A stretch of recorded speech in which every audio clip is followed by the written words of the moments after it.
So about 20 years ago, after my daughter was born, my mother decided to adopt a kitten.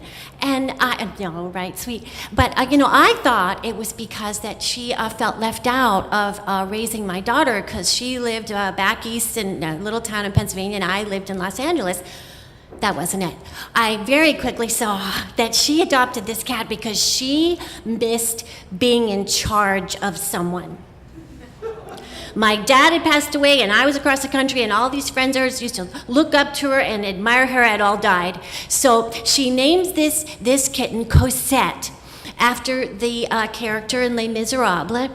Not the musical, which my mother despised, but the Victor Hugo manuscript. My mother prided herself on her knowledge of classic works, although she had not read any of them. So this cat, no, it's true, this cat matured into a very sly, athletic individual who was taken to leaping to the top of the refrigerator in a single bound, or racing out the front door and escaping to the neighbor's bush. And for these infractions, my mother would pen Cosette up in the basement to think things over. Fortunately, Cosette matured into a plump little round ball of fur who was content to spend most of her time sleeping on a little pillow in the windowsill of the dining room window, because by this time my mom was in no shape to chase after a cat. She had developed severe arthritis, and she had once been a high school English teacher and a drama coach, but now she could barely put her shoes on by herself. So one day my mom fell, she couldn't get up, and she and Cosette would literally have starved to death if a neighbor hadn't seen mail piling up on the front step and broken into the house and saved their lives. And after that, I made my mother and Cosette move to Country Meadows Assisted Living.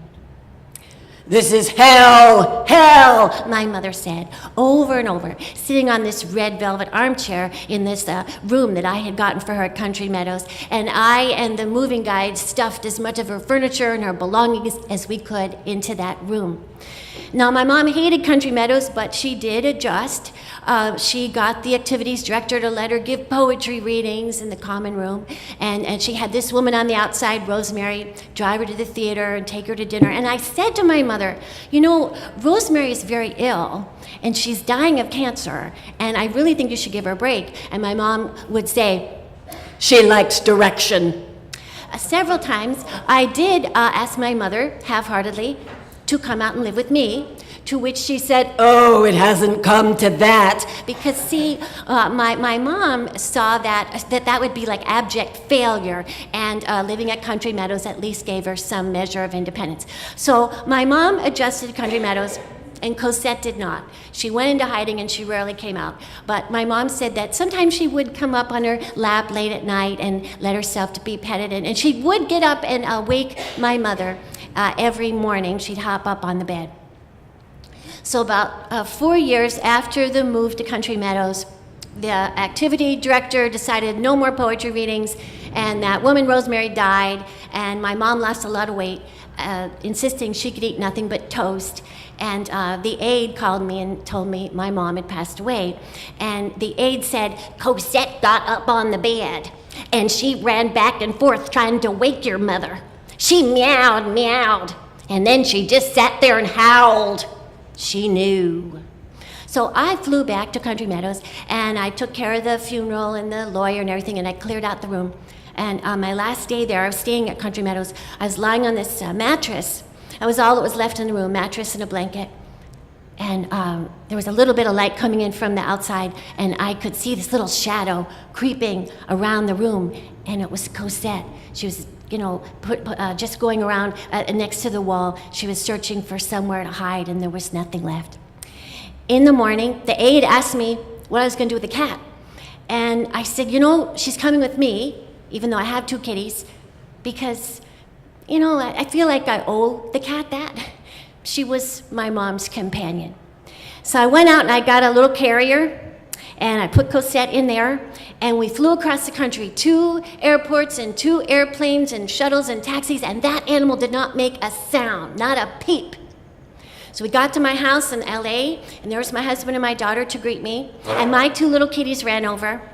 And I thought, you know, I'll introduce them. I'll let them get to know each other. I know Cosette's going to be kind of afraid, but I'll introduce them. So I put the carrier down, and I unzipped the top, and I folded back the flap, and Cosette leapt out of the carrier like a jaguar, and she sank her teeth into my little kitty Laura's neck, and then she shook her back and forth like a dish rag, and I screamed, and Cosette dropped Laura, and she ran into the office, and I penned her in there, and basically those three animals never spent any time in the same room together again. For the next 4 years, we kind of lived in shifts. My kitties would be out and about during the day. 5 o'clock, they had to go in the laundry room. Cosette would be in the office during the day, and at 5 o'clock she'd come out, and she would go right to the back of the armchair in the living room. And she would look at me, and she'd meow nonstop, and as if she were talking. It was almost like she was saying, "I can't believe it's come to this. You're not gonna let those cats in here, are you? This is hell, hell." But late at night, she would sit on my lap and allow herself to be petted, and she would look at me as if to say, "She likes direction."